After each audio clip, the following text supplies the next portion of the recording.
સ્વામી વિવેકાનંદ જ્યારે અમેરિકા પધારેલા ત્યારે એમણે આવા ભગવા વસ્ત્ર પહેરેલા.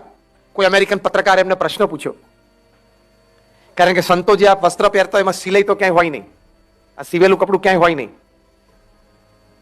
એટલે કોઈ એમની મજાક ઉડાડતા વાત કરી કે don't you have tailors in India that can stitch good clothes for you? કે તમારે ભારતમાં કોઈ એવા દરજીઓ સારા નથી કે તમારી માટે કપડા સીવી લાવે? તમે અમેરિકાની ધરતી ઉપર આવ્યા છો.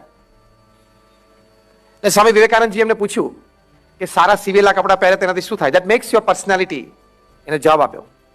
સ્વામી વિવેકાનંદ બહુ સુંદર બોલ્યા કે maybe in your country a tailor makes a man, in my country character makes a man. કે તમારા દેશમાં કદાચ દરજી છે એ તમારું ચારિત્ર બનાવતો હશે, સરસ બ્રાન્ડેડ ક્લોથ્સ ને સારી રીતે ફિટિંગ સાથે કપડાં પહેરાવે, પણ અમારા દેશમાં ચારિત્ર છે એ માણસનું નિર્માણ